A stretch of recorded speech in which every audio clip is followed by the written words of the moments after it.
নমস্কাৰ অসমবাসী ৰাইজ, মই পদ্মিনী কোঁৱৰ গোহাঁই আপোনালোক সকলোকে মোৰ অন্য এটি নতুন ভিডিঅ'লৈ স্বাগতম জনাইছোঁ। আজি মই আপোনালোকৰ বাবে লৈ আহিছোঁ এটা বিশেষ ভিডিঅ' আৰু এই ভিডিঅ'টো চাই আপোনালোকে খুবেই ভাল পাব। এই ভিডিঅ'টোত আছে আজি মই দেখাম আপোনালোকক সাঁজ বা লাও পানী কেনেদৰে প্ৰস্তুত কৰা হয়।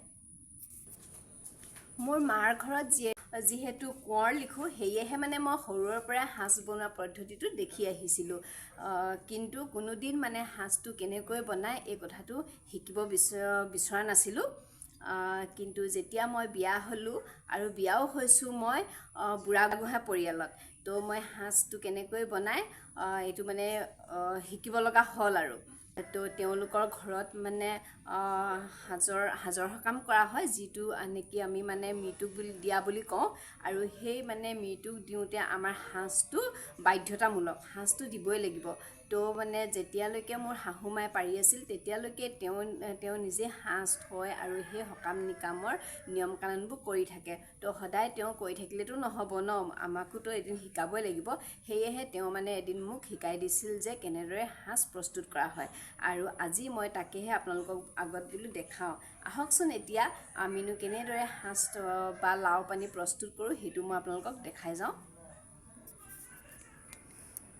আৰু এই সাঁজ বা লাও পানীটো প্ৰস্তুত কৰিবলৈ কাৰণে আমাক প্ৰথমতে লাগিব বৰা চাউল। তো এইখিনি চাওক, মই লৈ ল'লোঁ বৰা চাউল, ইয়াত 3.5 কেজিমান আছে বৰা চাউল লৈ ল'লোঁ। আৰু ইয়াত মানে আপোনালোকে যিকোনো বৰা চাউলে ল'ব পাৰে। এইখিনি হৈছে ৰঙা বৰা চাউল, আৰু এই চাউলখিনি মই ধুনীয়াকৈ জাৰি মেলি চাফা কৰি ল'লোঁ। তো ইয়াত মানে ধান আছে কিন্তু তুঁহ নাই। ধান এটা দুটা থাকিলেও কোনো কথা নাই। ধান এটা দুটা থাকিলে মানে মাহঁতে বা মোৰ শাহুমাই কয় যে ধান এটা দুটা থাকিলে বোলে সাঁজখিনি বেছি ভালহে হয়, মানে চোকা হয়। তো এতিয়া চাউলখিনিৰ কাম হৈ গ'ল। এতিয়া আহক আৰু কি লাগিব, এইটো হৈছে সাজৰ পিঠা। আমি সাজৰ পিঠা বুলি কওঁ, আপোনালোকে বাৰু ইয়াক কি বুলি কয় মোক জনাবচোন। আৰু এতিয়া 1 কেজি চাউলত আমি 4টা সাজৰ পিঠা দিম। সাজৰ পিঠাটো বিভিন্ন ধৰণৰ বনৌষধিৰ শিপা বা পাতৰ পৰা প্ৰস্তুত কৰা হয়। তো আহক আজি মই কেনেদৰেনো এই সাঁজটো প্ৰস্তুত কৰোঁ আপোনালোকে চাই গৈ থাকক। আৰু মই ভাবিছিলোঁ যে প্ৰথমতে মানে এই সাঁজখিনি মই আপোনালোকক জুইতে বনাই দেখাম বুলি ভাবিছিলোঁ, কিন্তু এতিয়া যিহেতু ইমান বেছি গৰম পৰিছে নহয়, দেখিছে নহয় মোৰ চোলা তোলা তিতি গৈছে, মানে ইমান ঘামিছোঁ, বহুত বেছি গৰম লাগিছে। তো মই জুইত নবনাওঁ, তাৰ বাবে মই লৈ লৈছোঁ এটা ৰাইচ কুকাৰ। মই লৈ লৈছোঁ এটা ৰাইচ কুকাৰ। এতিয়া মই এই ৰাইচ কুকাৰতে চাউলখিনি সিজাই ল'ম। তো আপোনালোকেও বতুৱা, কেৰাহী বা কুকাৰ যিকোনো বাচনতেই এই চাউলখিনি আপোনালোকে সিজাই ল'ব পাৰে। কিন্তু চাউলখিনি মানে সিজাওঁতে পানীৰ পৰিমাণটো খুব বেছি কম দিব লাগিব, কিয়নো ভাতখিনি যাতে মানে ঢিলা নহয় সেইটোলৈ লক্ষ্য ৰাখিব লাগিব। আৰু ভাতটো মানে অলপ টান হ'ব লাগিব, যাতে এটা দুটা নুফুটিলেও কোনো কথা নাই, কিন্তু মানে ভাতটো টান হ'ব লাগিব। যদি মানে ধৰক তাত মাৰ পানীটো থাকি যায় তেতিয়াহ'লে সেই সাঁজটো ভাল নহয়। আহক এতিয়া মই ভাতটো বনাই লওঁ। এতিয়া এইফালে মোৰ ভাতটো বনাই হৈ গ'ল।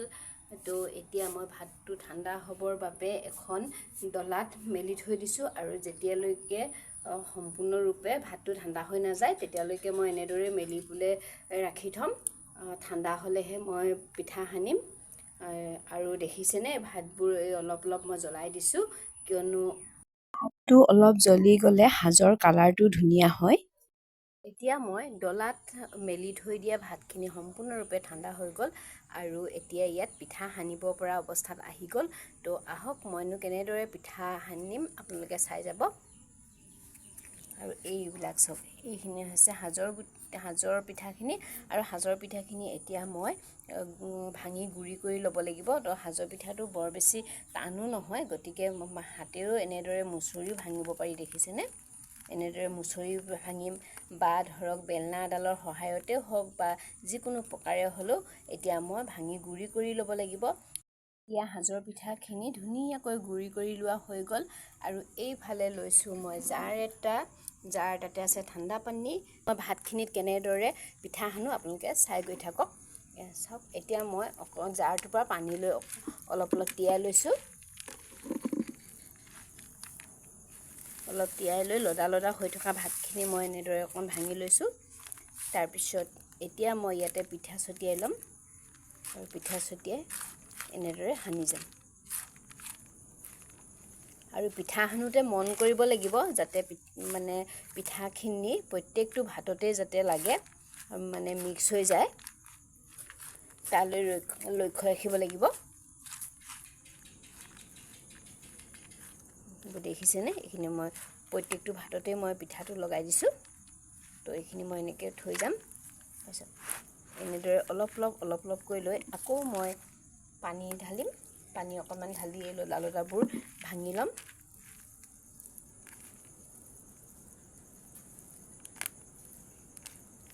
তাৰপিছত ইয়াতে মই পিঠা ছটিয়াম। পিঠা ছটিয়াই আকৌ মই এনেদৰে মিক্স কৰি ল'ম।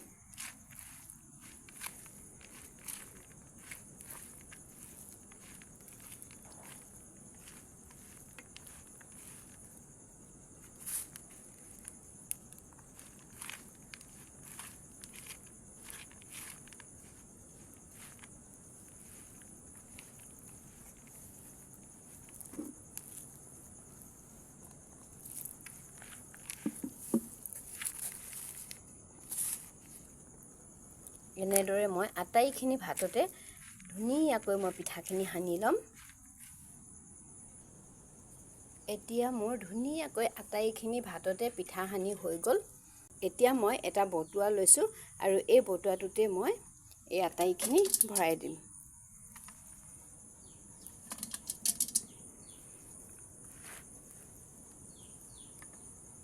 এনেদৰে ভৰাই থ'ম। এতিয়া মোৰ আটাইখিনি ভাত বটুৱাটোত ভৰা হৈ গ'ল। এতিয়া মই ওপৰে ওপৰে এনেদৰে পিঠা অকণমান ছটিয়াই দিম।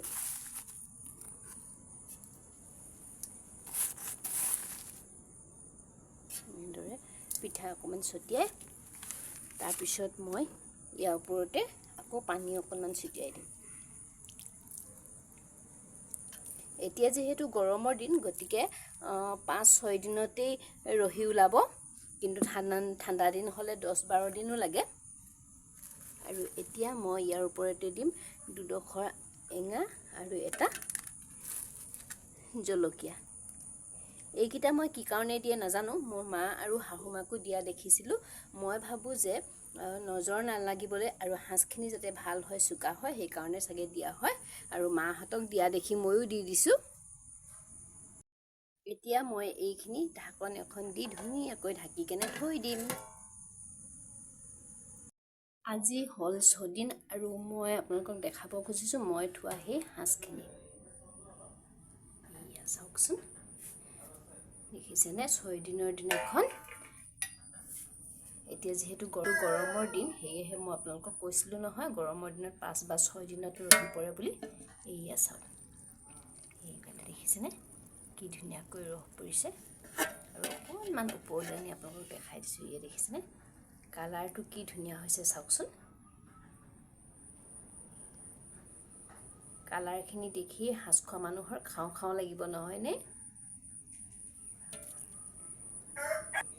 আৰু এই সাঁজখিনি এতিয়া 5 বা 6 দিনত অলপ কুমলীয়া হৈ থাকে। কুমলীয়া হৈ থাকে মানে মিঠাহে হয়, পূৰা মানে চোকাটো নাহে।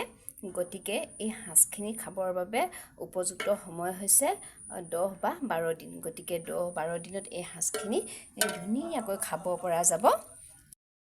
আৰু এয়াই আছিল মোৰ সাঁজ বা লাও পানী প্ৰস্তুত কৰাৰ প্ৰণালী।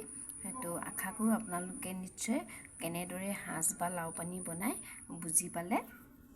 তো এয়াই আছিল মোৰ আজিৰ ভিডিঅ', আৰু সকলোৱে নিশ্চয় মোৰ ভিডিঅ'টো চাই ভাল পালে।